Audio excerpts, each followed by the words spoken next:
اعوذ باللہ من الشیطان الرجیم بسم اللہ الرحمن الرحیم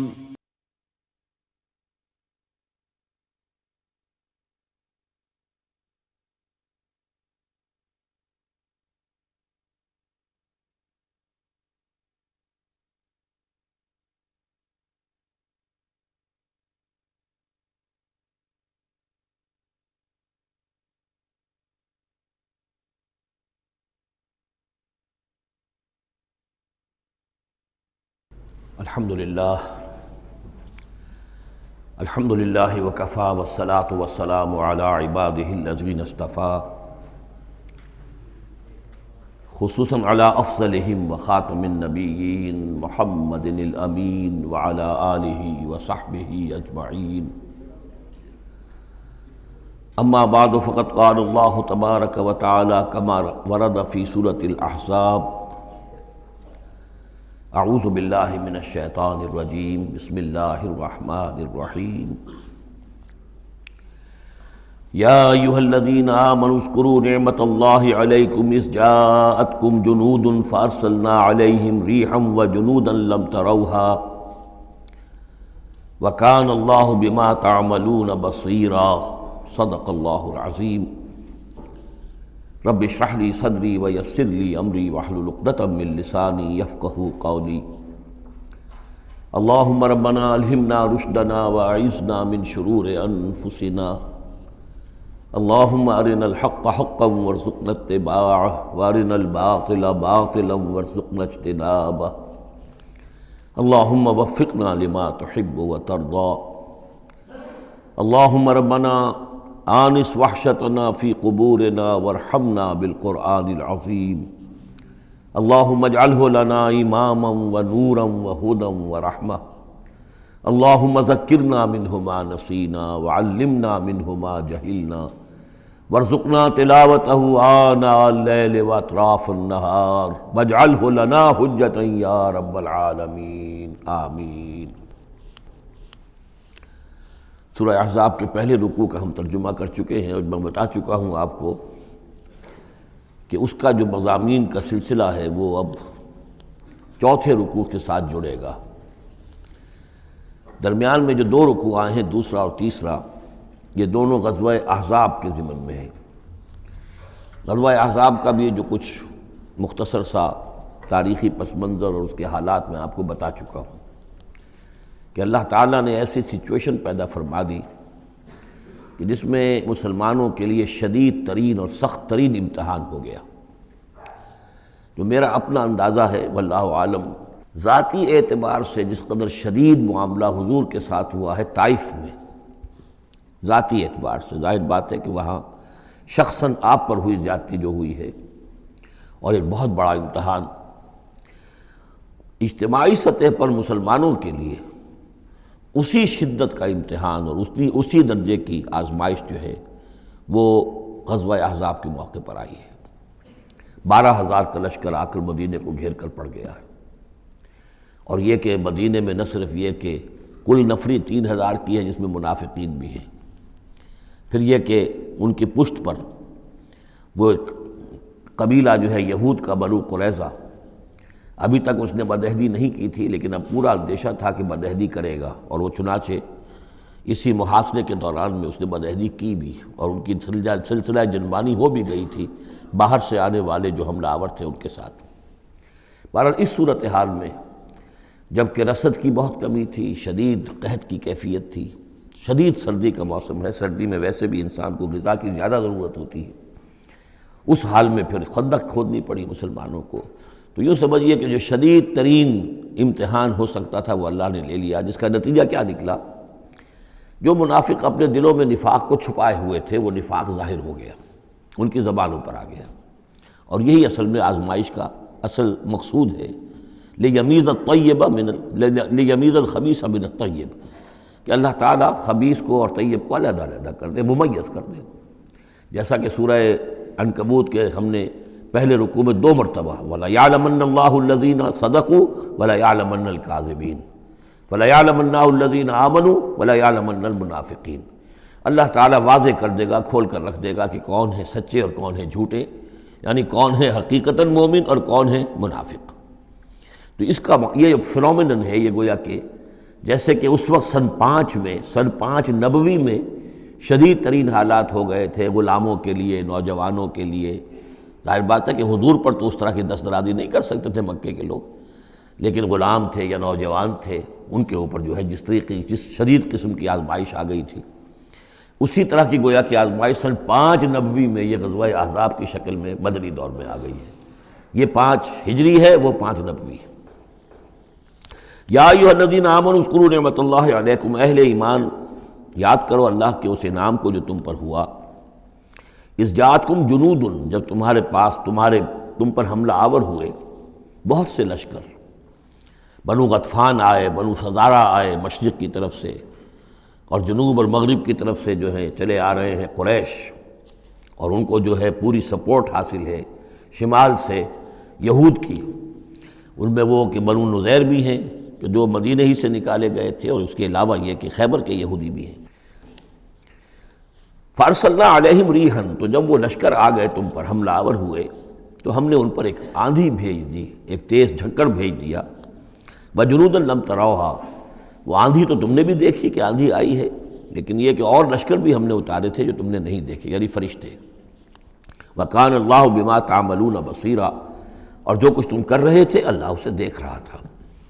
کون اب کس کے منہ پر، کس کی زبان پر نفاق آ گیا ہے، کس کا ایمان اور پختہ ہو گیا ہے۔ تو یہ ایک جملے میں گویا کہ پوری داستان کو تو اللہ نے سمو لیا۔ 20-25 دن تک محاصرہ رہا، اکا دکا مبارزت ہوئی۔ عمرو بن عبد ود آیا، وہ ان کا بہت ہی پورے عرب کا معنی ہوا جو ہے، وہ شہ سوار بھی تھا اور بہت بڑا وہ لڑاکا آدمی، 90 برس کی عمر، لیکن یہ کہ اس کے مقابلے میں آنے کی کوئی جرت نہیں کرتا تھا۔ جب وہ آیا ہے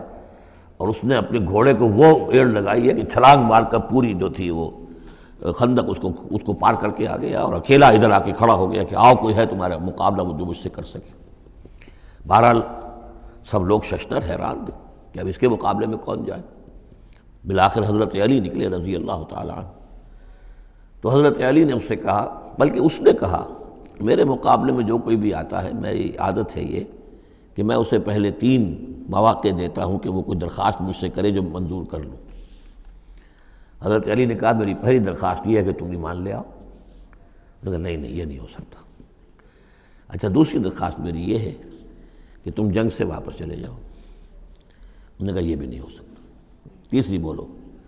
تو حضرت علی نے فرمایا اچھا آؤ اب پھر مقابلے میں آؤ، یہ تیسری درخواست یہ ہے کہ آؤ مجھ سے مقابلہ کرو۔ تو وہ ہنسا،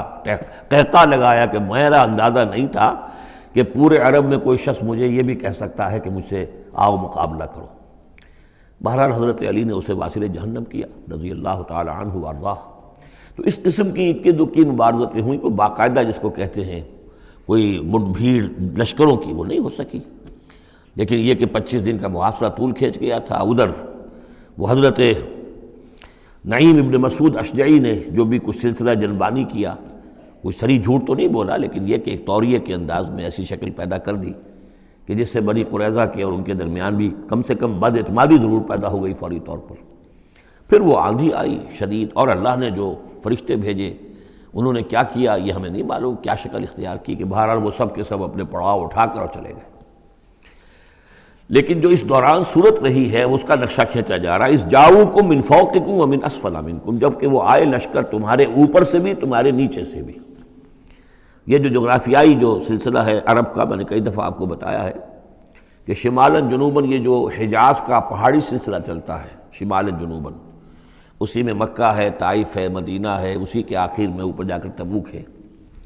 تو اس پہاڑی سلسلے اور ساحل کے درمیان ایک میدان ہے، یہ تہامہ کہلاتا ہے۔ تہامہ نیچے ہے، بہرحال میدان ہے وہ، تو اب پہاڑی سلسلہ آیا۔ پھر یہ کہیں 30 میل، کہیں 40، کہیں 50 میل چوڑا جو یہ پہاڑی سلسلہ، اس کے بعد جو آتا ہے وہ سطح مرتفع ہے، وہ اونچی سطح ہے، لیکن مرتفع اس میں پہاڑی سلسلہ نہیں ہے، سطح ہے۔ تو اس جاؤکم من فوقکم، تو گویا کہ جو ادھر سے آئے ہیں وہ اوپر سے آئے ہیں، جو مشرق سے آئے، بنو غطفان وغیرہ کے جو قبائل آئے، اور من اسفل منکم نیچے سے جو تہامہ کی طرف سے ہو کر آئے ہیں وہ قریش کا لشکر جو ہے کہ جو مکے سے ہو کر آیا ہے۔ وَإِذْ زَاغَتِ الْأَبْصَارُ، اور جب کہ نگاہیں کج ہو گئی تھیں، جسے ہم کہتے ہیں کہ نگاہیں پتھرا گئیں خوف کے مارے. وَبَلَغَتِ الْقُلُوبُ الْحَنَاجِرَ، اور جب دل جو ہے وہ حلق میں آ گئے تھے، ہنسلیوں میں آ کر پھنس گئے تھے. جب آدمی کے اوپر دہشت ہو تو اس طریقے سے معلوم ہوتا ہے، جسے ہم کہتے ہیں دل بلیوں اچھلنے لگا، تو معلوم ہوتا ہے جب دل کی دھڑکن تیز ہوتی ہے کہ شاید وہ نکل جائے گا یہاں سے. وَتَظُنُّونَ بِاللَّهِ الظُّنُونَ، اور تم پھر اللہ کے بارے میں بڑے طرح طرح کے گمان کر رہے تھے، اب دل میں تمہارے خیال آ رہے تھے. ہنالک ابتلی المؤمنون، اس وقت اہل ایمان کا خوب امتحان لے لیا گیا، ابتلا خوب ہم نے کر لی، جانچ لیا، پرکھ لیا. وزلزلوا زلزالا شدیدا، اور وہ ہلا مارے گئے، جھنجھوڑ دیے گئے. وَإِذْ يَقُولُ الْمُنَافِقُونَ، اب نتیجہ کیا نکلا؟ جبکہ کہہ رہے تھے وہ منافق، والذین فی قلوبہم مرض، اور جن کے دلوں میں روگ تھا، ما وعدنا اللہ ورسولہ الا غرورا، ہم سے اللہ اور اس کے رسول نے جو وعدے کیے تھے جھوٹے ثابت ہوئے. ہمیں سبز باغ دکھا کے مروا دیا اللہ نے اور اس کے رسول نے. ہم سے کہا تھا کیسر و کسریٰ کی سلطنتیں تمہارے قلبوں میں آئیں گی، ہم سے کہا تھا اللہ کی مدد آئے گی. یہ کہاں اللہ کی مدد آئی؟ بعض منافقین نے کہا ہمارا حال تو یہ کہ ہم قضائے حاجت کے لیے باہر نہیں جا سکتے ہیں، ہم مدینے کے اندر محصور ہو گئے ہیں. ظاہر بات ہے کہ سینیٹیشن کا بھی کوئی نظام نہیں تھا، کس قدر وہاں پر اس سے ایک مسئلہ پیدا ہو چکا ہو، باہر نکل نہیں سکتے بالکل. تو قضائے حاجت وغیرہ بھی وہیں ہو رہی ہے. یہ ان کے منہ پر جو ہے، ان کی زبانوں پر جو اندر کا خبث تھا، اندر کی گندگی تھی، زبانوں پر آ گئی. ما وعدنا اللہ ورسولہ الا غرورا، نہیں وعدہ کیا تھا ہم سے اللہ اور اس کے رسول نے مگر جھوٹا، دھوکے کا وعدہ. وَإِذْ قَالَتْ طَائِفَةٌ مِّنْهُمْ يَا أَهْلَ يَثْرِبَ، اور جبکہ ان میں سے ایک گروہ یہاں تک کہہ رہا تھا اے یثرب والو، لا مقام لکم فارجعوا، اب تمہارا کوئی ٹھکانہ نہیں ہے، لوٹ جاؤ یہاں سے، کہاں تم مقابلہ کر سکتے ہو؟ یہ 12,000 کا لشکر آ گیا، کوئی ممکن ہے؟ کوئی امکان تمہیں نظر آتا ہے؟ تو کسی طریقے سے کہیں سے بھاگنے کے لیے راستہ تلاش کرو. وَيَسْتَأْذِنُ فَرِيقٌ مِّنْهُمْ النَّبِيَّ، اور ان میں سے ایک گروہ جو ہے آ کر نبی سے اجازت طلب کر رہا تھا. یقولون ان بیوتنا عورا، اور وہ کہہ رہا تھا کہ ہمارے تو گھر کھلے پڑے ہوئے ہیں، یعنی گھروں کو اندیشہ ہے، گھروں کے اوپر پیچھے سے بنو قریظہ کے لوگ حملہ آور ہو جائیں، ہماری عورتیں وغیرہ جو ہم نے چند حویلیوں کے اندر جن کو جمع کیا ہے. آپ نے یہی کیا تھا حضور نے صلی اللہ علیہ وسلم، خواتین کو بچوں کو ایک ایسی جگہ پر کہ جہاں وہ وسطی علاقہ تھا مدینے کا، اور وہاں بڑی کوئی حویلی تھی، اس میں جمع کر دیا تھا. تو اب وہ تو ہمیں تو اندیشہ ہے، ہمارے گھر خالی پڑے ہوئے ہیں، اس کے اوپر حملہ ہو سکتا ہے. وما ہی اب عورا، حالانکہ وہ نہیں کھلے پڑے ہوئے تھے، اللہ تعالیٰ نے اور اللہ کے رسول نے پہرے وغیرہ کا بندوبست کیا ہوا تھا. ان یریدون الا فرارا، حقیقت میں وہ فرار چاہتے تھے، بھاگنا چاہتے تھے. یہ تو بہانہ تھا جو بنا رہے تھے، اصل میں جنگ سے پیٹھ دکھا کر بھاگنا مقصود تھا. وَلَوْ دُخِلَتْ عَلَيْهِمْ مِنْ أَقْطَارِهَا، اور اگر کہیں داخلہ ہو ہی گیا ہوتا دشمن کا اس مدینے کے اندر، اس کے چاروں طرف سے، ثُمَّ يُسْئِلُ الْفِتْنَةَ، اور پھر ان سے مطالبہ کیا جاتا فتنے کا، یعنی ارتداد کا. اگر یہ مشرکین کی فوجیں جو ہیں کہیں خدا نخواستہ مدینے میں داخل ہو جاتی اور اب وہ کہتی کہ یا تو مرتد ہو جاؤ اور یا ہم تمہیں قتل کرتے ہیں، تو وہ ما تلبسوا الا لآتوها، وہ اس فتنے کو قبول کر لیتے، مرتد ہو جاتے. وما تلبسوا بها الا یسیرا، اور تھوڑی سی دیر بھی نہ لگاتے، بہت ہی تھوڑا سا وقفہ. یعنی وہ ایمان ان کے دلوں میں اس کی جڑیں گہری تھی ہی نہیں، تو وہ مرتد ہونے کے لیے تیار تھے. وَلَقَدْ كَانُوا عَاهَدُوا اللَّهِ مِنْ قَبْلُ، حالانکہ چونکہ وہ مسلمان تھے تو انہوں نے عہد کیا تھا اللہ سے اس سے قبل، لا یولون الادبار، کہ وہ کبھی پیٹھ نہیں دکھائیں گے، جب بھی حق و باطل کا مقابلہ ہوگا پیٹھ نہیں دکھائیں گے. وَكَانَ عَهْدُ اللَّهِ مَسْئُولًا، اور یقیناً اللہ کے ساتھ جو عہد کیا گیا اور پھر اس کے بارے میں باز پرس ہوتی ہے کہ وہ عہد پورا کیا گیا یا نہیں کیا گیا. قُلْ لَن يَنْفَعَكُمُ الْفِرَارُ إِنْ فَرَرْتُم مِّنَ الْمَوْتِ، اے نبی ان سے کہہ دیجئے کہ تمہیں یہ بھاگنا اور فرار مفید نہیں ہو سکتا اگر تم موت سے بھاگ رہے ہو، اب القتل یا قتل سے، اس لیے کہ موت تو ہر جگہ آ سکتی ہے. وَإِذًا لَا تُمَتَّعُونَ إِلَّا قَلِيلًا، اور آج موت نہ آئی، فرض کیجئے اس موقع پر نہ آئی، تب بھی آخر دنیا میں کوئی سامان رسنے بسنے کا جو ہے رہنے کا وہ آخر لامحدود تو نہیں ہے. لا طلب ثم لا تمتعون الا قلیلا، نہیں تمہیں ساز و سامان ملے گا دنیا کی زندگی کا مگر تھوڑا سا، کچھ دن اور جی لو گے. قل من ذا الذی یعصمکم من اللہ، ان سے پوچھئے کون ہے وہ جو تمہیں اللہ سے بچا سکے. ان اراد بکم سوءا، اگر اللہ ہی نے فیصلہ کر لیا ہو تمہارے بارے میں کسی بری چیز کا، او اراد بکم رحمہ، اور اگر اللہ نے رحمت کا فیصلہ کیا ہو تو کون ہے جو اس کی رحمت کے آڑے آ سکے؟ وَلَا يَجِدُونَ لَهُم مِّن دُونِ اللَّهِ وَلِيًّا وَلَا نَصِيرًا، اور یہ نہیں پائیں گے اللہ کے مقابلے میں نہ کوئی ولی، حمایتی اور نہ مددگار۔ قَدْ يَعْلَمُ اللَّهُ الْمُعَوِّقِينَ مِنكُمْ، تم میں سے اے نام نہاد مسلمانوں، اے منافقوں، ہمیں خوب معلوم ہے، اللہ کو خوب معلوم ہے کہ کون ان میں سے روکتے ہیں دوسروں کو کہ مت جاؤ، محاذ پر مت جاؤ۔ جیسا کہ میں بتا چکا ہوں کہ دو طرف تو حرات تھے، ادھر سے حفاظت تھی،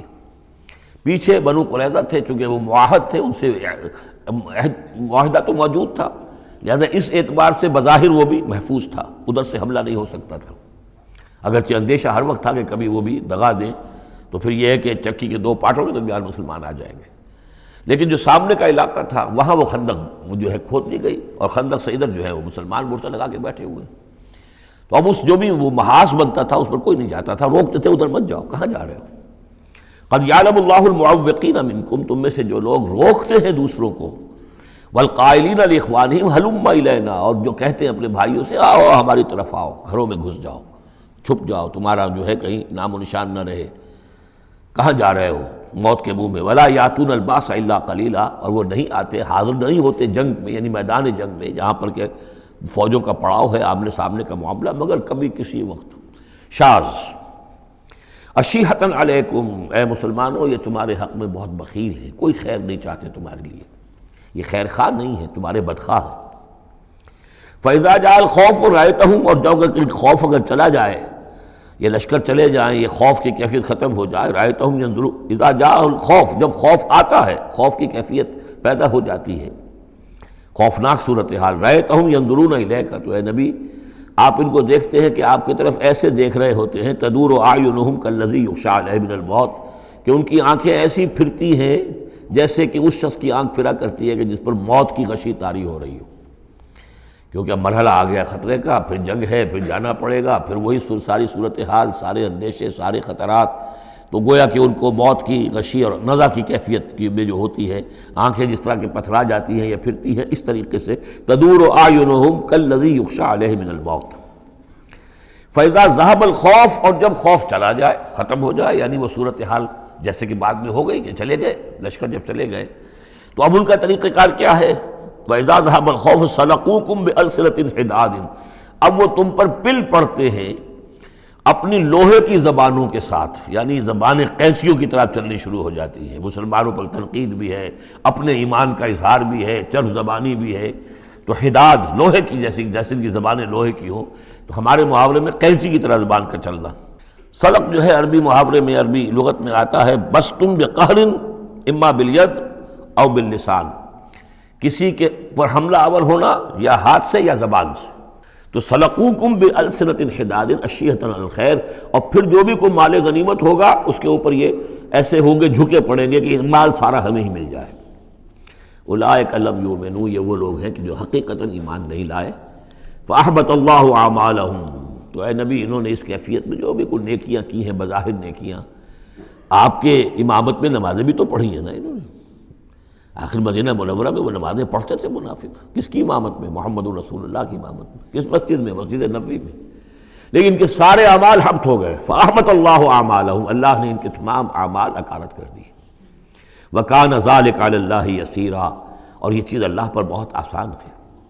يَحْسَبُونَ الْأَحْزَابَ لَمْ يَذْهَبُوا، جبکہ جا چکے ہیں لشکر، ان کا حال یہ ہے کہ ان کے اوپر ابھی تک خوف طاری ہے، جیسے ہوتا ہے کہ کسی بڑے حادثے کے بعد بھی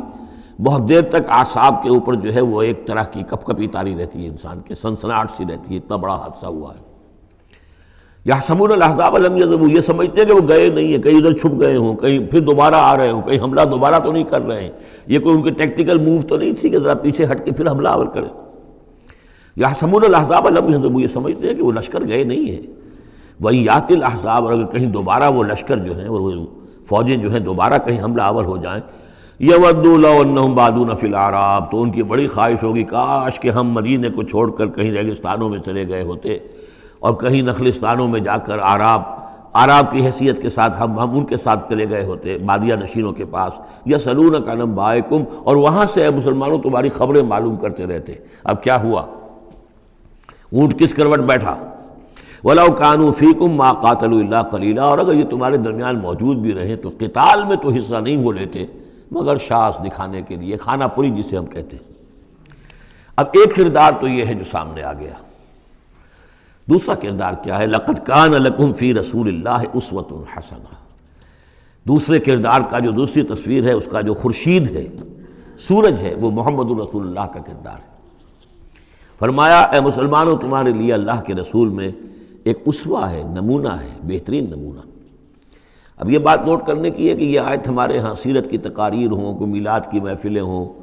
کوئی وعظ ہو تو اس میں بہت پڑھی جاتی ہے یہ آیت اسوہ حسنہ، لیکن عام طور پر ہمارے ہاں اسوہ حسنہ کیا ہے؟ چھوٹی چھوٹی سنتیں، ان کا تذکرہ ہوگا۔ مسواک کرنا بھی اسوہ ہے، ٹھیک ہے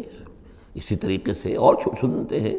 مسجد میں داخل ہو تو داہنا پاؤں آگے آنا چاہیے، بایاں نہیں، ٹھیک ہے، ہونا چاہیے، ایک شخص کو کرنا چاہیے، اہتمام کرنا چاہیے، حضور کا یہی معمول تھا۔ یہ سب بھی اسوے میں شامل ہے۔ اصل اسوہ یہ ہے کفر کے مقابلے میں جان ہتھیلی پر رکھ کر میدان میں آنا، یہ ہے اسوہ۔ یہ اسوہ ہماری نگاہوں سے اوجھل۔ محمد رسول اللہ کا مثالی کردار کس اعتبار سے؟ جب بھوک تھی شدید، حضور کو بھی بھوک تھی اور فاقہ تھا۔ جب صحابہ نے آ کے شکایت کی کہ حضور اب ناقابل برداشت ہو گئی ہے یہ بھوک، دیکھیے ہم نے اپنے پیٹوں پر پتھر باندھے ہوئے ہیں تاکہ یہ کہ معدے کو وہ جو ہنگر کنٹریکشنز ہوتی ہیں وہ نہ ہو، اس کو کم سے کم جھوٹا ہی صحیح ایک دلاسا ہو کہ کچھ بوجھ ہے میرے اوپر، وہ بوجھ چاہے پتھر کا ہو، کھانے کا نہ ہو۔ یہ سب پتھر باندھے ہوئے، کمر دوہری نہ ہو جائے ہماری۔ حضور نے اپنا کرتا اٹھا کے دکھایا، وہاں 2 پتھر بندھے ہوئے،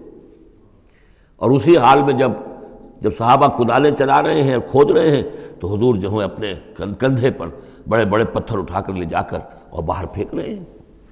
اسی میں آپ شریک ہیں پوری طریقے سے۔ یہ ہے اسوہ۔ ایسا نہیں تھا کہ بس حضور تو کہیں ایک جگہ بیٹھے ہوں اور خیمہ لگا ہو اور مور چھل چلے جا رہے ہوں، سمجھے آپ، اور سب ٹھنڈی چھاؤں آپ کو فراہم کی گئی ہو اور باقی سب لوگ جو اس کام میں لگے ہوئے ہیں۔ یہ اسوہ ہے محمد کا صلی اللہ علیہ وسلم۔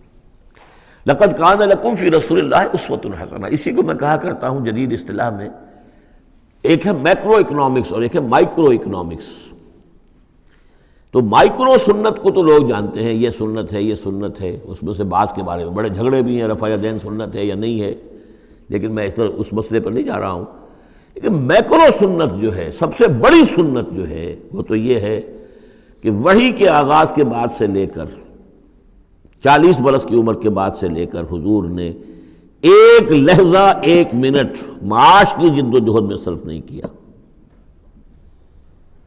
پوری زندگی، پورا وقت، پوری توانائی، پوری قوت دعوت دین، اقامت دین، دین کی دعوت، دین کی اقامت، اسی میں لگائی۔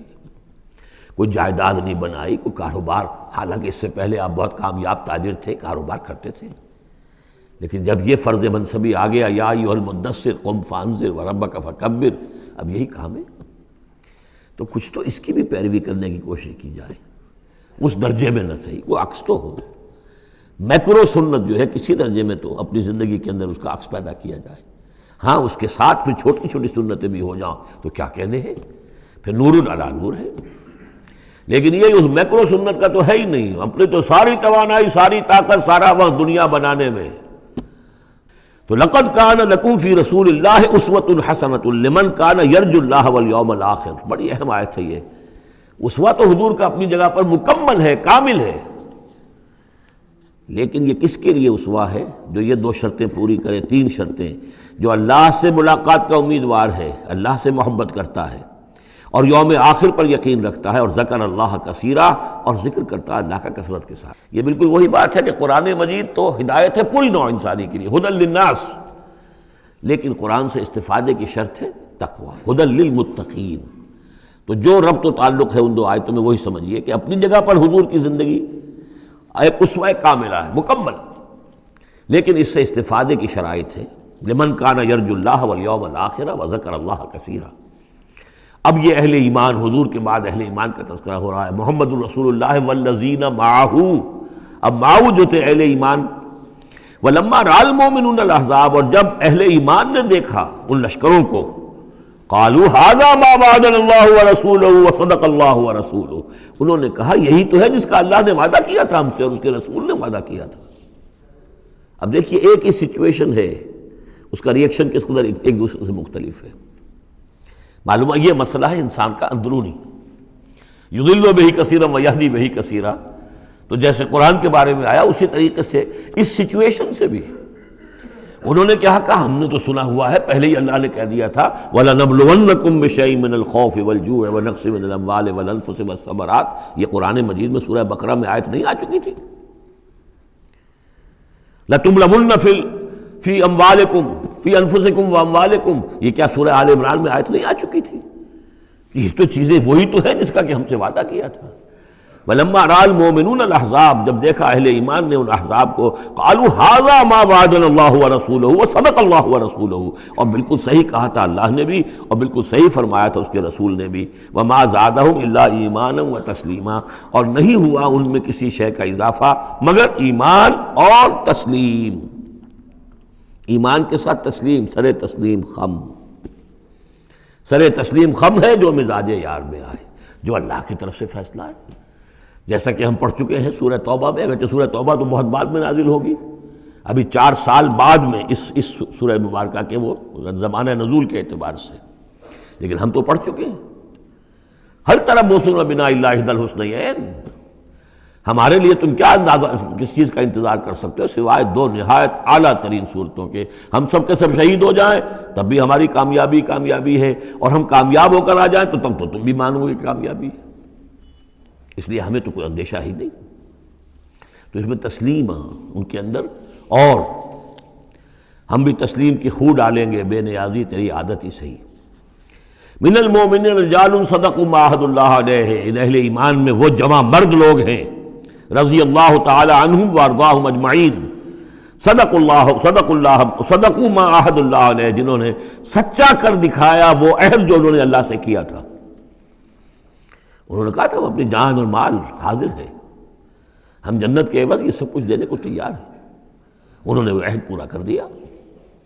فَمِنْهُمْ مَنْ قَضَى نَحْبَهُ، ان میں سے وہ بھی ہیں جو اپنی نظر گزار چکے، نظر پیش کر چکے۔ کتنے ہی صحابہ تھے جو اس وقت تک جام شہادت نوش کر چکے تھے، سن 5 ہے یہ تو، سن 3 میں 70 صحابہ تو غزوہ احد کے اندر ہی شہید ہوئے۔ فَمِنْهُمْ مَنْ قَضَى نَحْبَهُ، ان میں وہ بھی ہیں کہ جو اپنی نظر پیش کر چکے۔ وَمِنْهُمْ مَنْ يَنْتَظِرُ، اور باقی جو ہے وہ منتظر ہے کہ کب وقت آئے۔ یہ تو ہم انتظار میں ہیں کہ کب اللہ تعالیٰ ہمیں بھی شہادت کا درجہ دے، ہماری بھی شہادت قبول فرما لے۔ وبال دوش ہے سر جس میں ناتواں پہ مگر لگا رکھا ہے تیرے خنجر و ثنا کے لیے، ہم تو اللہ منتظر ہیں کہ کب ہماری باری آ جائے۔ فَمِنْهُمْ مَنْ قَضَى نَحْبَهُ وَمِنْهُمْ مَنْ يَنْتَظِرُ وَمَا بَدَّلُوا تَبْدِيلًا، اور انہوں نے ہرگز تبدیلی کوئی نہیں کی جو انہوں نے عہد اللہ سے کیا، سر منہ اس میں فرق نہیں آنے دیا۔ لِيَجْزِيَ اللَّهُ الصَّادِقِينَ بِصِدْقِهِمْ، تاکہ اللہ تعالیٰ سچوں کو ان کی سچائی کا پورا پورا بدلہ دے۔ وَيُعَذِّبَ الْمُنَافِقِينَ إِنْ شَاءَ أَوْ يَتُوبَ عَلَيْهِمْ، اور ان منافقوں کو چاہے تو ان پر عذاب بھیج دے، اور چاہے تو ابھی ان کی توبہ قبول کر لے، انہیں توبہ کا موقع دے دے۔ یہ میں بتا چکا ہوں کہ آخری جو فیصلہ ہوا وہ جب کہ غزوہ تبوک کا معاملہ ہوا ہے، پھر آخری فیصلے ہوئے ہیں۔ یا سورہ نساء جو ہے اس کے اندر بھی وہ آیت آ گئی تھی کہ فی الدرک الاسفل من النار، لیکن آخری چیز کہ اے نبی استغفر لہم او لا تستغفر لہم ان تستغفر لہم 70 مرۃ فلن یغفر اللہ لہم، کہ اب آپ ان منافقوں کے لیے استغفار کریں یا نہ کریں، اگر 70 مرتبہ بھی استغفار کریں گے تب بھی اللہ ان کو معاف نہیں فرمائے گا۔ ان اللہ کان غفور الرحیم، یقینا اللہ غفور الرحیم ہے۔ ورد اللہ الذین کفروا، اللہ نے لوٹا دیا ان کافروں کو جو چڑھ کر آئے تھے بڑے شان و شوکت کے ساتھ، وہ پورے لشکر جو ہے سب چلے گئے بغیظہم، وہ اپنے غصے کو ساتھ ہی لے گئے۔ وہ غصہ جو ہے وہ نکالے بغیر، یا تو کوئی جنگ ہوتی، کچھ وہ قتل عام کرتے تو کچھ غصہ ان کا نکلتا، اللہ نے ان کو ان کے غصے کے ساتھ ہی واپس کر دیا۔ ورد اللہ الذین کفروا بغیظہم لم ینالوا خیرا، انہیں کوئی خیر حاصل نہ ہو سکا، کوئی فتح ہوتی، کوئی کارنامہ سر انجام دیا ہوتا، کچھ نہیں۔ وکفى اللہ المؤمنین القتال، اور اللہ کافی رہا اہل ایمان کی طرف سے قتال کے لیے۔ اہل ایمان کو تو جنگ کی نوبت ہی نہیں آئی، کھلی جنگ تو ہوئی نہیں، اللہ نے خود ہی آندھی بھیج کر اور جو بھی اپنی خفیہ تدابیر ہیں، جو بھی اپنی مدد تھی فرشتوں کے ذریعے سے، اللہ تعالیٰ نے گویا کہ اہل ایمان کو اس امتحان میں سے تو گزار دیا، باقی یہ کہ کوئی غضب نہیں پہنچنے دیا۔ وکان اللہ قوی عزیزا، اور یقیناً اللہ تعالیٰ قوی اور عزیز ہے، زبردست ہے، قوت والا ہے۔ وانزل الذین ظاہروہم، اب یہ دوسرا ہے، اس کا جو ضمیمہ ہے غزوہ احزاب کا، وہ غزوہ بنی قریظہ ہے۔ روایات میں آتا ہے کہ حضور نے غزوہ، جب یہ لشکر چلے گئے، غزوہ احزاب ختم ہو گیا، تو آ کر واپس گھر آ کر اپنے ہتھیار وغیرہ اتارے، زرہ اتاری، تو حضرت جبرائیل آئے کہ آپ نے ہتھیار اتار دی، ہم نے تو ابھی اتارے نہیں ہیں، ابھی بنو قریظہ کو کیفر کردار تک پہنچانا ہے۔ انہوں نے جو غداری کی اس موقع پر، اپنے عہد کو توڑا ہے، اب اس کی سزا انہیں دینی ہے۔ چنانچہ حضور نے حکم دیا کہ اب کوئی مسلمان جو ہے عصر کی نماز نہ پڑھے یا کوئی مغرب کی نماز نہ پڑھے، جو بھی کوئی وقت معین کیا، جب تک کہ وہ بنی قریظہ کے علاقے میں پہنچ نہ جائے۔ وہاں جا کر اب وہاں جا کے پھر ان کا گھیراؤ کیا گیا، محاصرہ ہوا۔ وہ محاصرہ بھی خاصا طویل ہوا، ان کا قلعہ بڑا مضبوط تھا، لیکن تنگ آ کر بالآخر انہوں نے ہتھیار ڈال دیے،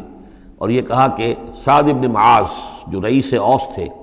اور ان کے حلیف تھے، اوس کے قبیلے کے ساتھ ان کی پرانی جو ہے وہ حلیفی تعلقات تھے، حلیفانہ تعلقات، کہ جو وہ فیصلہ کر دیں گے ہمیں منظور ہوگا۔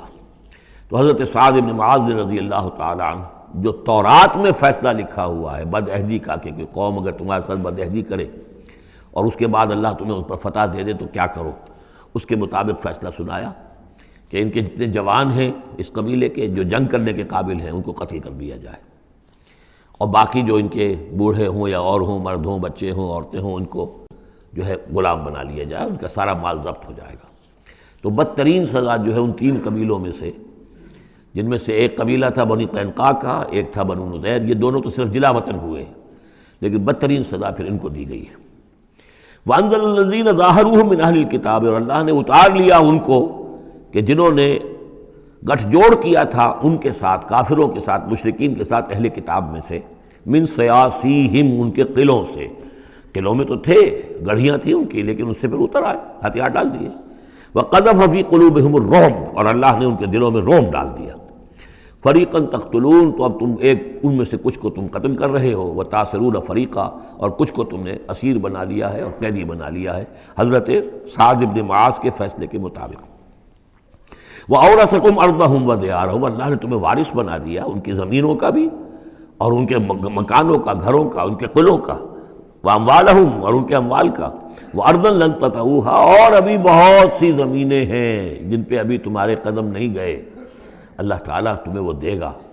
چنانچہ اس کے بعد اللہ نے فتح دینی جو شروع کی ہے۔ غزوہ احزاب جو ہے در حقیقت یہ ایک ٹرننگ پوائنٹ تھا حضور کی سیرت کے اندر، اس لیے کہ اس کے بعد حضور نے کہہ بھی دیا تھا، غزوہ احزاب کے بعد صحابہ کو خوشخبری دے دی تھی، لن تغزوکم قریش بعد عامکم ھذا، مسلمانوں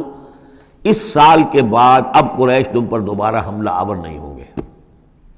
ان کی آخری یہ اٹیمپٹ تھی جو انہوں نے کر لی ہے، اب ان میں ہمت نہیں ہوگی کہ وہ دوبارہ چڑھائی کر کے آئیں، وَلَكِنَّكُمْ تَغْزُونَهُمْ، بلکہ اب تم چڑھائی کرو گے۔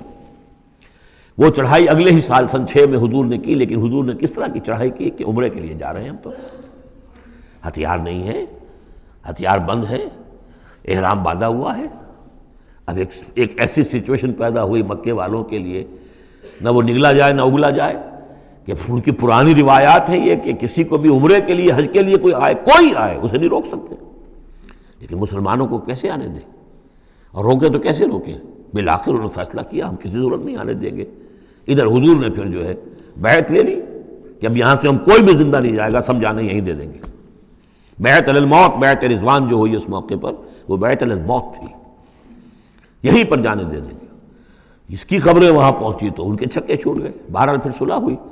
جس صلح کو کہا ہے اللہ تعالیٰ نے انا فتحنا لک فتحا مبینا، تو فتح کا جو ہے دروازہ کھل گیا ہے غزوہ احزاب کے فوراً بعد، اور اسی کی طرف اشارہ ہے وہ ارضا لم تطئوہا، ابھی بہت سی زمینیں جن پر مسلمانوں تمہارے قدم میں نہیں پہنچے، تمہارے قدم نہیں پہنچے، ابھی تم نے گھوڑے نہیں دوڑائے ہیں، ابھی وہ تو زمینیں اب کہاں سے کہاں تک آپ سمجھیے کہ 30 سال کے اندر اندر کہاں سے کہاں تک مسلمانوں کی حکومت ہو گئی۔ تو وہ سارا اشارہ اس میں ہے، خاص طور پہ خیبر سن 7 میں یہودیوں کا گڑھ فتح ہو گیا۔ وَكَانَ اللَّهُ عَلَىٰ كُلِّ شَيْءٍ قَدِيرًا، اور اللہ تعالیٰ ہر چیز پر قادر ہے۔ اب یہاں سے وہ مضمون شروع ہو رہا ہے کہ جو پہلے رکوع میں تھا، کچھ جو مجلسی اصلاحات ہیں، یوں سمجھیے کہ ان کی پہلی قسط وہ ہے جو سورہ احزاب میں آ رہی ہے۔ 5ویں سال عرب میں پردے کا رواج نہیں تھا، چادر کا رواج تھا، مرد بھی عورت بھی، باہر جب نکلتا تھا تو ایک لمبی سی چادر لے کر، لیکن یہ کہ مردوں کے صرف کندھے پر وہ پڑی ہوتی تھی، عورتیں یہ ضرور تھا کہ اسے اپنا تقریباً پورے جسم میں وہ لپیٹ لیتی تھی اس میں، لیکن چہرے کا کچھ نہیں، سر پہ کچھ نہیں، سر پر اگر ہو گیا ورنہ چہرہ کھلا۔ یہ وہاں کے رواج تھے، گھروں میں بے دھڑک جا رہے ہیں آ رہے ہیں، اور جو بھی تھا وہاں پر جو صورتحال تھی۔ اب اس میں جو تدریجاً اصلاح کی گئی، تو پہلی بات جو سمجھنے کی ہے وہ یہ ہے کہ اصلاح کا آغاز ہوا، چیریٹی بگنز ایٹ ہوم، نبی کے گھر سے آغاز کیا گیا، اور نبی کی بیویوں کو سب سے پہلے مخاطب کیا گیا، اس لیے کہ یہاں سے اس کا آغاز ہوگا۔ اور اس میں ایک بڑا لطیف نکتہ یہ ہے کہ حضور صلی اللہ علیہ وسلم جو اسوہ حسنہ ہے کامل، تو مردوں کے لیے تو کامل اسوہ حسنہ ہے حضور صلی اللہ علیہ وسلم، باپ کی حیثیت سے، بیٹے کی حیثیت سے، داماد کی حیثیت سے، خسر کی حیثیت سے، قاضی القضات کی حیثیت سے، سپہ سالار کی حیثیت سے، ہیڈ آف دی اسٹیٹ کی حیثیت سے، امام کی حیثیت سے، خطیب کی حیثیت سے، معلم کی حیثیت سے، مربی اور مزکی کی حیثیت سے، جتنی حیثیتیں آپ گن سکتے ہیں حضور کی سیرت میں اسوہ موجود ہے۔ ایک پہلو سے اسوے میں کمی ہے، اور وہ کمی کیا ہے؟ عورتوں کے جو خاص نسوانی معاملات ہوتے ہیں اس میں تو حضور اسوہ نہیں بن سکتے، حضور تو مرد ہیں، تو عورتوں کی زندگی کا ایک حصہ ہے کہ نہیں؟ تو عورتوں کے لیے اسوہ کون ہے؟ وہ آپ کی ازواج مطہرات کو اسوہ بنایا جا رہا ہے، اس لیے اصلاح کا عمل ان سے شروع کیا گیا، اور ان کو گویا کہ کہہ دیا گیا کہ تم اگر نیکی کرو گی دوہرا اجر پاؤ گی، کیوں کہ تمہیں تو دیکھ کر تمام مسلمان خواتین نے جو ہے تمہارے نقش قدم کی پیروی کرنی ہے، اور خدا نے خواستہ تم نے کوئی غلط حرکت کی تو تمہیں دوہری سزا ملے گی، اس لیے کہ تم تو ان کے لیے اب اسوہ ہو۔ تو گویا کہ اسی سورہ مبارکہ میں حضور کے بارے میں آیت آئی ہے لَقَدْ كَانَ لَكُمْ فِي رَسُولِ اللَّهِ أُسْوَةٌ حَسَنَةٌ، لیکن حضور کے اس اسوے میں جو ایک پہلو سے کمی ہے کہ خواتین کے لیے ان کے جو مخصوص نسوانی معاملات ہیں ان کے لیے حضور کی شخصیت میں اسوہ نہیں ہے، اس خلا کو پر کیا ہے ازواج مطہرات کے ذریعے سے۔ یا ایھا النبی قل لازواجک، اے نبی کہہ دیجئے اپنی بیویوں سے، ان کنتن تردن الحیاۃ الدنیا وزینتہا فتعالین امتعکن واسرحکن سراحا جمیلا۔ یہ واقعہ ایلا ہے۔ اب آپ کو معلوم ہے کہ جب مسلمانوں کے ہاں اب خوشحالی آ گئی، اب فتح کا دور شروع ہو گیا، مال غنیمت بھی آیا ہے، تو عام مسلمانوں کے گھر میں خوشحالی ہو گئی، تو ازواج مطہرات برمنائے طب بشری ان کی طرف سے بھی ایک تقاضا آیا کہ اب ہمارا بھی نفقہ، ہمارا خرچہ کچھ بڑھایا جائے۔ اس مطالبے کو حضور نے اتنا ناپسند کیا کہ قسم کھا لی کہ 1 مہینے تک میں گھر میں کسی کے گھر میں نہیں جاؤں گا، کسی اپنی اہلیہ محترمہ سے ملاقات نہیں کروں گا، اور مسجد کے ساتھ ہی ایک بالا خانہ سا تھا، اس میں آپ نے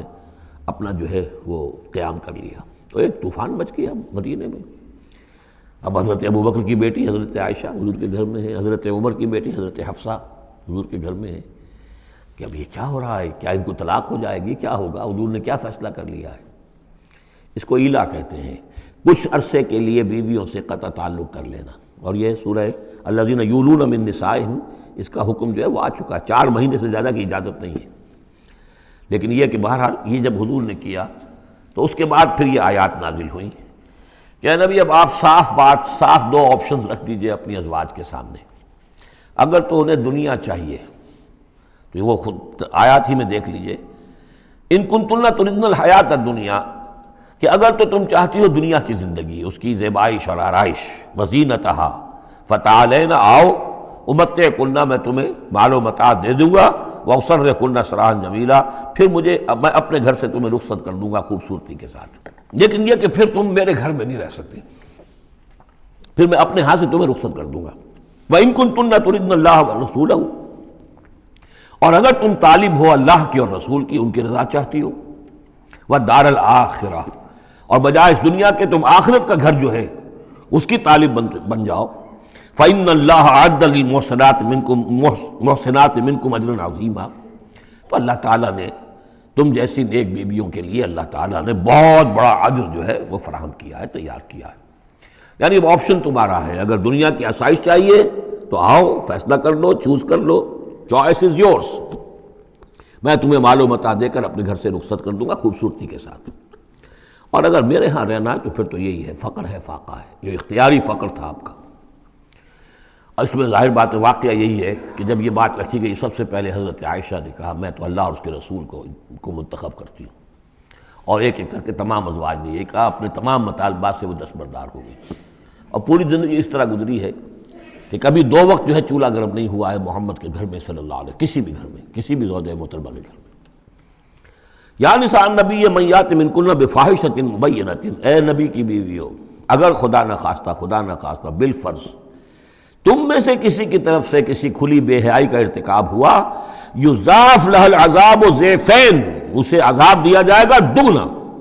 وکان ذلک علی اللہ یسیرا، اور یہ اللہ پر بہت آسان ہے۔ یہ نہ سمجھنا نبی کی بیویاں تو نبی ہمیں بچا لے گا، اسی لیے قرآن مجید میں بار بار آتا ہے حضرت نوح کی بیوی، حضرت لوط کی بیوی، حضرت لوط کی بیوی کا ذکر بہت زیادہ ہے۔ نبی بھی اپنی بیوی کو نہیں بچا سکتا، اگر اس کا اپنا کردار غلط ہے، اس کا اپنا جو رویہ ہے صحیح نہیں ہے، اگر اس ایمان اور عمل صالح سے محروم ہے تو کچھ نہیں۔ چنانچہ حضور نے ایک مرتبہ اپنے قریبی گھرانے کی جو خواتین تھیں ان کو بٹھایا اور ایک ایک کا نام لے کر کہا ہے، یا فاطمہ بنت محمد صلی اللہ علیہ وسلم انقذی نفسک من النار فانی لا املک لک من اللہ شیئا،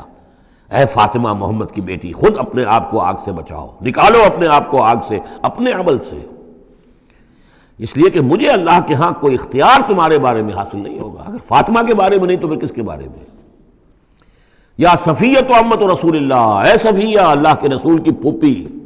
انقذی نفسک من النار فانی لا املک لک من اللہ شیئا، اپنے آپ کو جہنم کی آگ سے بچانے کی کوشش کرو، اس سے نکالو اپنے آپ کو، اور میں قیامت کے دن، میں اللہ کے محاسبے کے وقت میں تمہارے کام نہیں آ سکوں گا۔ وَمَن يَقْنُتْ مِنكُنَّ لِلَّهِ وَرَسُولِهِ، تو اب جو کوئی بھی تم میں سے اللہ اور اس کے رسول کی اطاعت پر کاربند ہو جائے، فرما برداری اختیار کرے، وَتَعْمَلْ صَالِحًا، اور نیک عمل کرے، نُؤْتِهَا أَجْرَهَا مَرَّتَيْن، تو اسے ہم اس کا اجر بھی دیں گے دوہرا۔ غلطی کرو گی تو سزا دگنی، اور صحیح طرز عمل ہوگا ایمان اور عمل صالح والا تو اجر بھی تمہارا دگنا ہوگا۔ اعتدنا لہا رزقا کریما، اور اس کے لیے اللہ تعالیٰ نے، ہم نے بہت ہی رزق کریم باعزت روزی کا اہتمام جنات کے اندر کیا ہوا ہے۔ یا نساء النبی لستن کاحد من النساء، اے نبی کی بیویوں تم عام عورتوں کے مانند نہیں ہو، تم نبی کی بیویاں ہو۔ یہاں اس کو سمجھ لیجیے، مراد کیا ہے کہ تمہیں اسوہ بننا ہے امت کی تمام خواتین کے لیے تا قیام قیامت۔ لستن کاحد من النساء، اب پہلی ہدایت یہ دی گئی ان اتقیتن فلا تخضعن بالقول۔ اب ظاہر بات ہے وہ پہلی یوں سمجھیے کہ جو بھی معاشرے کا نقشہ میں کھینچ چکا ہوں تو لوگ آتے تھے گفتگو کرتے تھے بے دھڑک۔ پہلی بات تو یہ آپ نے فرمائی کہ اگر تم تقویٰ دل میں رکھو اور لوگوں سے بات کرتے ہوئے اپنی آواز میں لوچ پیدا نہ کرو، نرمی پیدا نہ کرو۔ ظاہر بات ہے عورت کی آواز اس کے اندر مرد کے لیے کشش ہے، اور اگر کہیں طرح اس میں لوچ بھی ہو تو اگر کسی کے دل میں کوئی خباثت ہے، کوئی گندگی ہے، منافق بھی تو اسی معاشرے میں تھے نا، اور وہ تو کوئی موقع نہیں جانے دینا چاہتے تھے کوئی سکینڈلز اٹھانے کا حضور کے خلاف اگر ہو جائے۔ سورہ نور میں ہم پڑھ چکے ہیں کہ حضرت عائشہ تک پر توبت لگ گئی۔ تو یہ کہ اگر فیطمع الذی فی قلبہ مرض، کہ کہیں تم تو اپنی شرافت اور مروت کی وجہ سے نرم انداز میں بات کرو، اور جس کے دل میں کوئی روگ ہے، منافقت کا روگ ہے، بیماری ہے، وہ کوئی اور ہی امید لگا لے کہ شاید ان کی کوئی توقع، شاید میں یعنی یہاں پہ اگر کوئی محنت کروں، کوشش کروں تو شاید میری دال گل جائے، کسی بری نیت اور ارادے کو دل میں پال لے۔ وَقُلْنَا قَوْلًا مَعْرُوفًا، بات کرو بڑی معروف انداز میں، لیکن انداز جو ہے اس میں وہ سختی کا ہونا چاہیے بجائے اس کے کہ اس کے اندر وہ نرمی ہو اور شیرینی ہو۔ وَقَرْنَ فِي بُيُوتِكُنَّ، دوسری ہدایت، اپنے گھروں کے اندر قرار پکڑو، تمہارا اصل مقام جو ہے وہ گھر ہے۔ اب یہ اصول دیے جا رہے ہیں، یعنی سمجھیے کہ یہ اصلاحات جو ہو رہی ہیں، مخلوط معاشرہ نہیں ہے اسلامی معاشرہ، عورت کا اصل مقام اس کا گھر ہے، ماں کی حیثیت سے، بہن کی حیثیت سے، بیٹی کی حیثیت سے، بیوی کی حیثیت، گھر کے اندر۔ وَقَرْنَ فِي بُيُوتِكُنَّ وَلَا تَبَرَّجْنَ تَبَرُّجَ الْجَاهِلِيَّةِ الْأُولَىٰ، اور مت نکلو باہر بن سنور کر جیسے کہ جاہلیت اولیٰ میں رواج تھا۔ جاہلیت، پچھلی جاہلیت جو تھی اسلام کے آنے سے پہلے جو تہذیب، جو کلچر وہاں تھا، وہ طریقتکم المثلیٰ، وہ بھی کہتے ہوں گے کہ ہمارا بڑا مثالی کلچر ہے یہ، اس کلچر کو اب چھوڑو، اور یہ جو بن سمر کر باہر نکلنے والی بات ہے کہ تبرج کہتے ہیں کہ نمایاں ہونا، یعنی عورت اگر بناؤ سگار کر کے نکلتی ہے مردوں میں تو کیا چاہتی ہے؟ وہی چاہتی ہے کہ لوگوں کی نگاہیں میری طرف اٹھے، میں توجہات کا مرکز بن جاؤں۔ یہ کام اب چھوڑ دو بالکل، اگر خدا نے خواستہ کہیں ہے بھی کسی کا کوئی پس منظر میں تو اس کی دوسری ہدایت یہ ہے گھروں میں قرار پکڑو، گھروں میں رہو، گھروں میں بیٹھو۔ وقرن فی بیوتکن ولا تبرجن تبرج الجاہلیۃ الاولی واقمن الصلاۃ وآتین الزکاۃ واطعن اللہ ورسولہ، اور نماز قائم کرو اور زکوٰۃ ادا کرو اور اللہ کی اور اس کے رسول کی اطاعت پر کاربند رہو۔ انما یرید اللہ لیذھب عنکم الرجس اہل البیت ویطہرکم تطہیرا۔ اے نبی کے گھر والو، یا اہل البیت اب آ گیا یہاں پہ، نبی کے گھر والو، اس سے پہلے ہم پڑھ چکے ہیں۔ یہ اہل البیت حضرت سارہ کو خطاب کیا تھا فرشتوں نے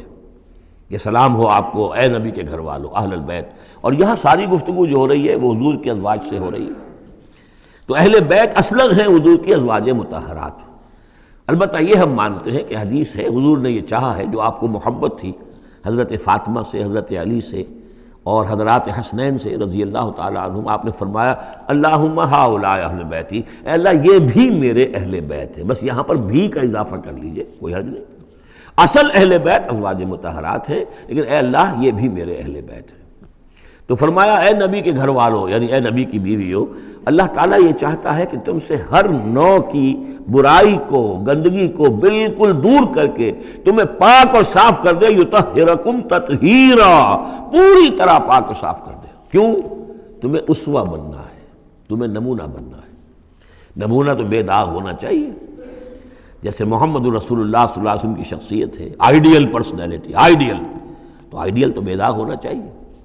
اسی طریقے سے تم جس مقام پر ہو کہ اب خواتین امت کے لیے، پوری امت مسلمہ کی عورتوں کے لیے تمہیں اسوہ بننا ہے۔ وَاذْكُرْنَ مَا يُتْلَىٰ فِي بُيُوتِكُنَّ، اور ذرا یاد کیا کرو جو کچھ کے تلاوت کی جاتی ہے تمہارے گھروں میں، من آیات اللہ، اللہ کی آیات میں سے، تمہارے گھروں میں وہی اترتی ہے محمد رسول اللہ صلی اللہ علیہ وسلم۔ بلکہ ایک خاص جو مقام ہے حضرت عائشہ کا، وہ تو حضور نے فرمایا ہے کہ کسی اور میری بیوی کے لحاف میں، جبکہ ایک ہی لحاف میں حضور بھی تھے اور حضرت عائشہ بھی تھی،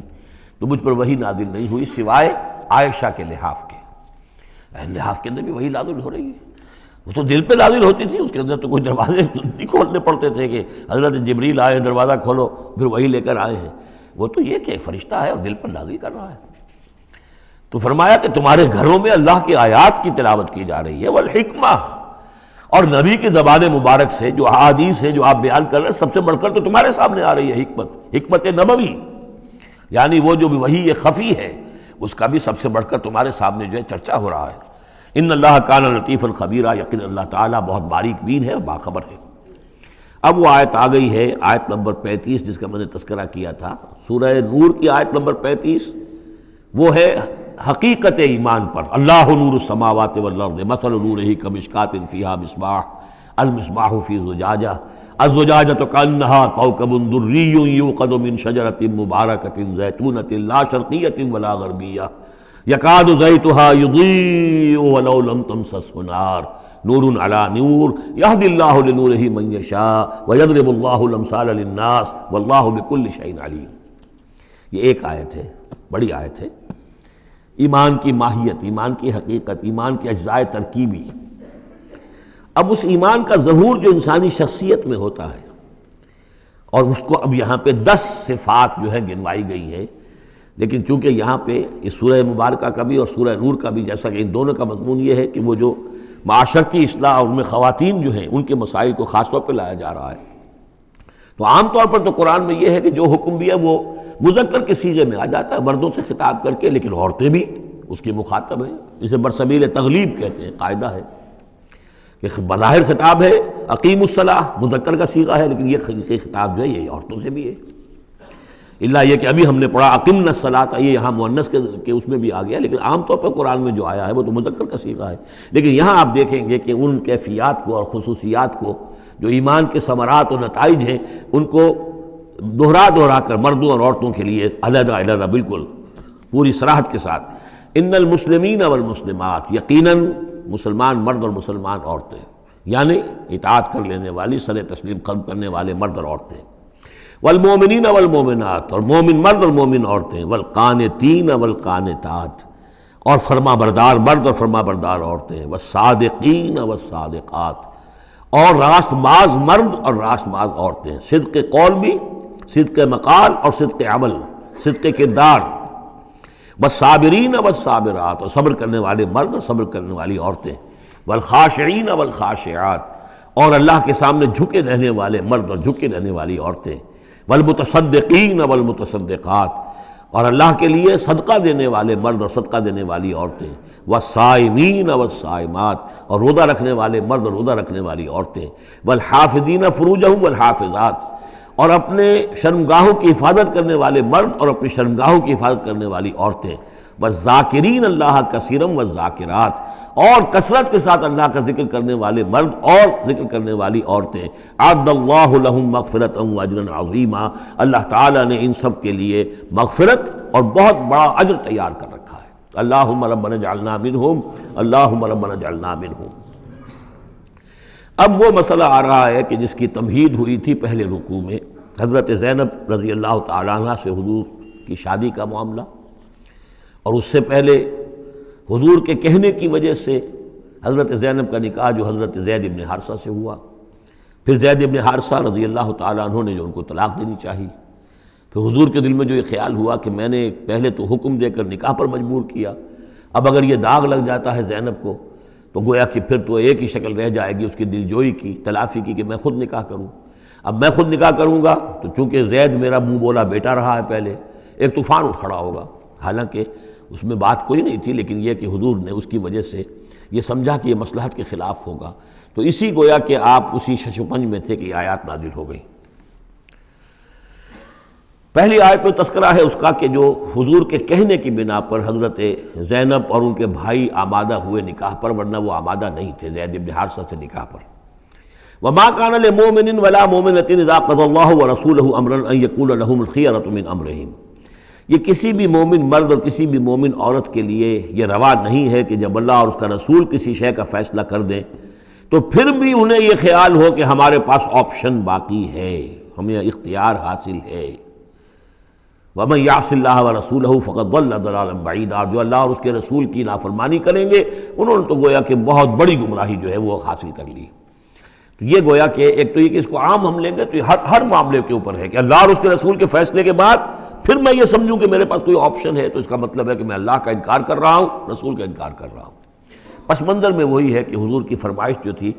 ابتداءً تو چونکہ امیمہ ابن عبد المطلب حضور کی پھپھی تھیں جن کی بیٹی ہیں حضرت زینب، اب یوں سمجھیے کہ قریش کا اونچا خاندان ہے،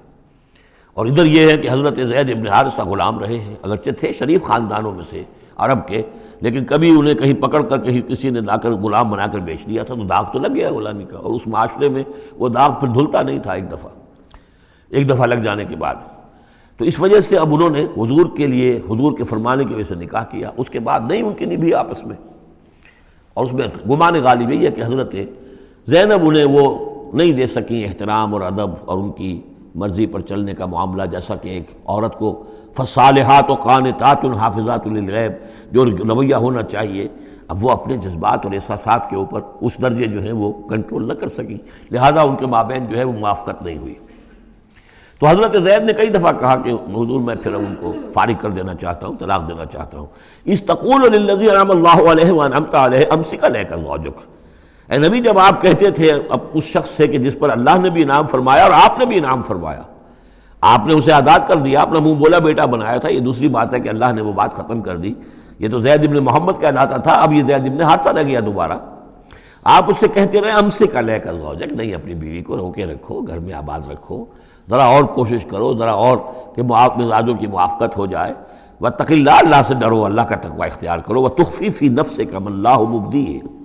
اور آپ اپنے دل میں چھپائے ہوئے تھے وہ بات جو جس کو کہ اللہ تعالیٰ اللہ مبدی، جسے اللہ تعالیٰ کھولنا چاہتا ہے۔ وتخشى الناس، آپ لوگوں سے ڈر رہے تھے، واللہ احق ان تخشاہ، جبکہ اللہ زیادہ حقدار ہے اس کا کہ آپ اس سے ڈریں۔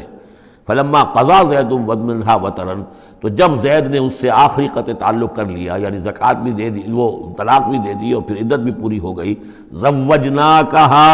اے نبی ہم نے تزویج کر دی ہے اس کی تمہارے ساتھ، زوجہ بنا دیا ہے، ہم نے نکاح کر دیا ہے۔ حضرت زینب پھر یہ کہا کرتی تھیں دوسری ازواج مطہرات سے، فخر کرتی تھیں کہ تمہارے نکاح سب کے جو ہیں زمین پر ہوئے ہیں، میرا نکاح آسمان پر ہوا ہے۔ جب حضور نے شادی کی ان سے پھر تو اللہ نے نکاح کیا، اللہ نے نکاح پڑھایا ہے۔ زوجناکہا، ہم نے اسے آپ کی زوجیت میں دے دیا، کہ لا یکون علی المؤمنین حرج فی ازواج ادعیائہم، تاکہ یہ آئندہ کے لیے یہ جاہلی رسم کا خاتمہ ہو جائے، اور منہ بولے بیٹوں کی بیویوں کے بارے میں اہل ایمان پر کوئی تنگی نہ رہے. منہ بولا بیٹا تھا، اس کی بیوی تھی، بیٹا یہ فوت ہو گیا، اس کی بیوی آپ شادی کر سکتے ہیں. اسی طریقے سے اگر وہ اس کو طلاق دے دی ہے شادی کر سکتا ہے. یہ محرمات ابدیہ میں سے نہیں ہے. محرمات ابدیہ کی فہرست سورہ نساء کے اندر آ چکی ہے. وَكَانَ أَمْرُ اللَّهِ مَفْعُولًا، اور یہ تو اللہ کا وہ فیصلہ تھا کہ جو بہرحال پورا ہو کر رہنا تھا. یعنی یہ سب کچھ جو ہوا ہے نبی، اس میں بھی ہماری حکمت تھی، مصلحت تھی. کسی اور کے ذریعے سے یہ بات ہوتا تو یہ رسم ٹوٹتی نہ. بعض چیزیں رسمیں ایسی ہوتی ہیں کہ اتنی گہری ہوتی ہیں، ان کے اوپر لوگوں کا اتنا جو وثوق ہوتا ہے، یہ تو جب تک آپ کے ذریعے سے یہ رسم جو ہے غلط نہ ٹوٹتی تو اس کے ٹوٹنے کا امکان نہیں تھا. ہم نے اس کے لیے یہ سارا معاملہ کیا ہے. ما کان علی النبی من حرج فیما فرض اللہ لہ، نبی پر کوئی حرج نہیں ہے، کوئی مضائقہ نہیں ہے اس چیز میں جو اللہ نے اس کے اوپر عائد کر دی ہے، فرض کر دی ہے. سنت اللہ فی الذین خلو من قبل، اور یہ اللہ کا وہ طریقہ ہے جو ان لوگوں کے بارے میں رہا جو پہلے گزر چکے. اللہ کے نبیوں کے ساتھ، رسولوں کے ساتھ اللہ کا یہی معاملہ رہا ہے. وَكَانَ أَمْرُ اللَّهِ قَدَرًا مَقْدُورًا، اور یہ تو اللہ کا وہ معاملہ تھا کہ جو گویا کہ طے تھا، مقرر ہو چکا تھا، ہماری مشیت میں یہ پہلے سے طے تھا. الَّذِينَ يُبَلِّغُونَ رِسَالَاتِ اللَّهِ، وہ اللہ کے نبی کہ جو ہم اللہ کے پیغامات کو پہنچانے پر مامور ہوتے ہیں. وَيَخْشَوْنَهُ، اور صرف اسی سے ڈرتے ہیں. وَلَا يَخْشَوْنَ أَحَدًا إِلَّا اللَّهَ، اور نہیں ڈرتے کسی اور سے اللہ کے سوا. وَكَفَى بِاللَّهِ حَسِيبًا، اور اللہ تعالیٰ کافی ہے کفایت کرنے والا یا حساب لینے والا. مَا كَانَ مُحَمَّدٌ أَبَا أَحَدٍ مِّن رِجَالِكُمْ، دیکھو محمد تم میں سے کسی مرد کے باپ نہیں ہے. حضور کو اللہ تعالیٰ نے اولاد نرینہ نہیں دی، جو دی تھی بچپن ہی میں اسے اٹھا لیا. آخری عمر میں بھی یہ سمجھیے کہ حضرت ماریہ قبطیہ، ان کے بطن سے حضرت ابراہیم کی ولادت ہوئی ہے. اور یہ ایک عجیب مسئلہ ہے کہ حضرت ابراہیم کے عقد میں یا آپ کے نکاح میں آئیں ہاجرہ، وہ بھی مصر کی تھیں جن سے اسماعیل کی ولادت ہوئی. اسماعیل کی نسل میں حضور ہیں صلی اللہ علیہ وسلم. پھر مصر ہی سے ایک